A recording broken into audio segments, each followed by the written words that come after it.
Assalamualaikum warahmatullahi wabarakatuh.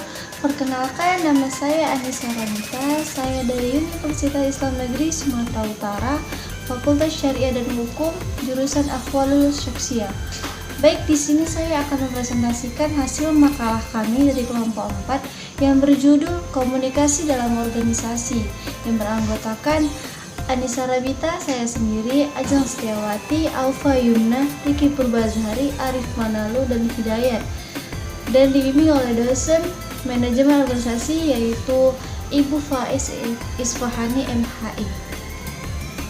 Baik, di sini saya akan mempresentasikan hasil makalah saya yaitu yang berjudul Komunikasi dalam Organisasi. Yang pertama, saya akan menjelaskan pengertian komunikasi dalam organisasi, yaitu komunikasi atau dalam bahasa Inggris yaitu communication, dari bahasa Latin yaitu communicating, bersumber dari kata komunis yang artinya membuat kebersamaan atau membangun kebersamaan antar dua orang atau lebih.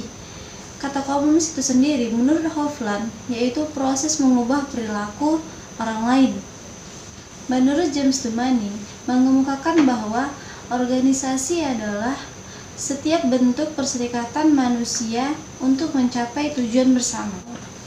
Komunikasi sangatlah penting dalam organisasi karena dengan adanya komunikasi kita dapat berhubungan dengan orang lain, bertukar pikiran dengan orang lain, dan menambah wawasan seseorang untuk bekerja ataupun menjalani kehidupannya sehari-hari. Baik, itulah dia pengertian dari komunikasi dalam organisasi. Selanjutnya, di sini saya akan menjelaskan tentang fungsi komunikasi dalam organisasi. Ada beberapa. Yang pertama, fungsi komunikasi informatif. Di sini dia memperoleh informasi yang lebih baik lagi untuk para anggota organisasi. Yang kedua, fungsi komunikasi regulatif, yaitu sebuah organisasi yang sedang mengatur regulasi ataupun peraturan. Yang ketiga, fungsi komunikasi persuasif, yaitu memberikan informasi ataupun perintah yang telah disampaikan oleh pemimpin kepada anggota organisasi.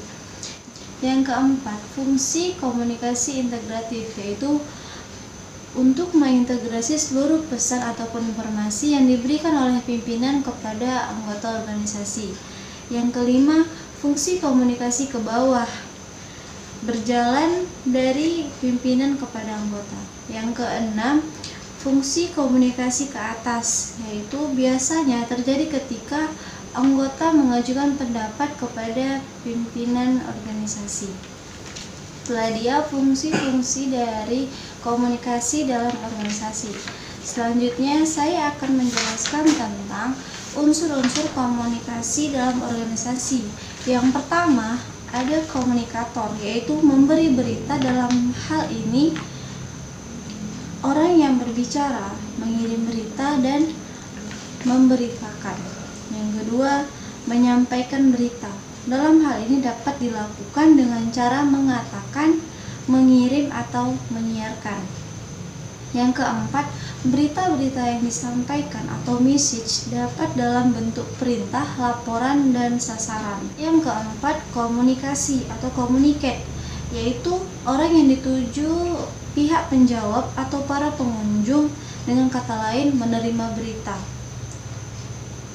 Yang kelima, tanggapan atau reaksi atau respon dalam bentuk jawaban ataupun reaksi. Selanjutnya, proses komunikasi dalam organisasi. Ada beberapa.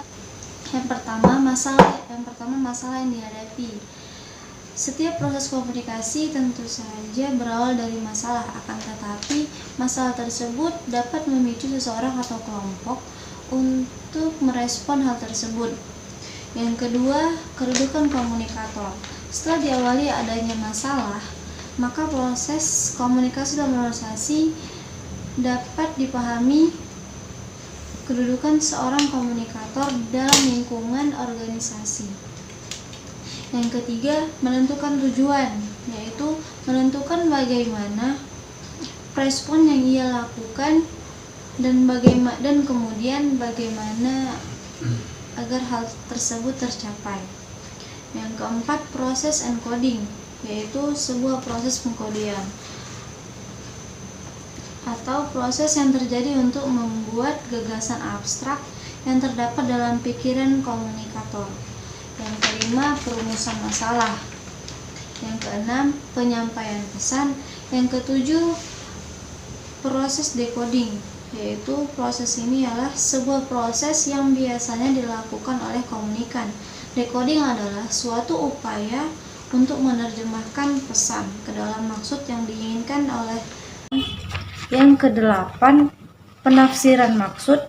Yang kesembilan, pemberian feedback. Yang kesepuluh, pemilihan media. Selanjutnya, adapun hambatan komunikasi dalam organisasi. Hambatan komunikasi adalah sesuatu yang menghalangi atau mengganggu tercapainya komunikasi yang efektif. Adapun beberapa hambatan komunikasi dalam organisasi. Yang pertama, hambatan personal. Yang kedua, hambatan kultural atau budaya. Yang ketiga, hambatan fisik. Yang keempat, hambatan lingkungan.